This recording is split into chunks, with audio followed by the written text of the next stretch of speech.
થોડા સમય પહેલા જ બનેલા કંઈક આવા બનાવો કે જેમાં આખલાઓ ક્યારેક આતંક મચાવે છે, તો હવે વળી શ્વાન છે બધા પોતાનો આતંક ફેલાવી રહ્યા છે. કંઈક આવું જ બન્યું છે અમરેલીના વડિયાના ઢુંઢિયા પીપળિયામાં, જે શ્વાને પોતાનો આતંક ફેલાવી ચુક્યો છે અને ઢુંઢિયા પીપળિયા ગામે ભયનો માહોલ જોવા મળ્યો છે.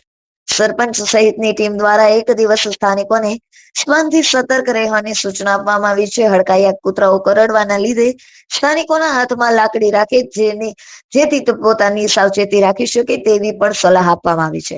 અને આજ ગામની અંદર 5 વ્યક્તિઓને શ્વાન કરડ્યા ત્યારબાદ નાના ગામમાં પણ ભયનું વાતાવરણ જોવા મળ્યું છે.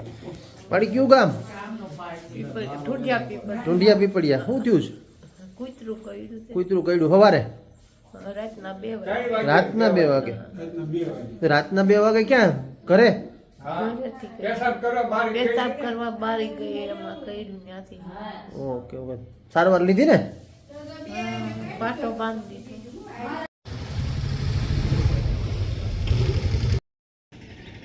આજે ઢુંઢિયા પીપળિયા ગામે સવારનું એક શ્વાન હડકાયું થઈ ગયેલું છે અને 2-3 જણાને હડફેટે લીધા છે અને બાકી બધાને હડપલા કરવાનું ચાલુ કર્યું છે. સવારના 6 વાગ્યાથી અત્યાર સુધીમાં લગભગ 3 જણાને કરડી ગયેલું છે કૂતરું.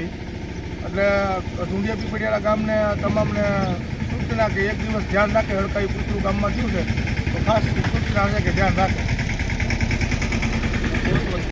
એને અટાણે વડિયા સિવિલ 108માં રિફર કરેલા છે. ત્યાંથી અત્યારે એને રિફર અમરેલી હોસ્પિટલે પણ કરેલા છે. હાલો બોલો. આજ રોજ ઢુંઢિયા પીપળિયા સરપંચ આ ઢુંઢિયા પીપળિયાની અંદર આ કૂતરું જે છે એ હડકાયું થયેલું છે અને એની અંદર 3 જણાને ઈજા કરેલ છે અને ઈજાગ્રસ્તમાં વડિયા સારવાર માટે મોકલેલ છે બધાને.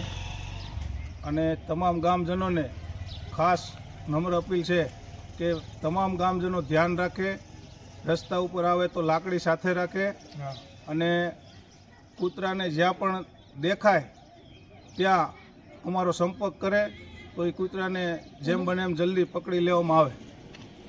અને બીજું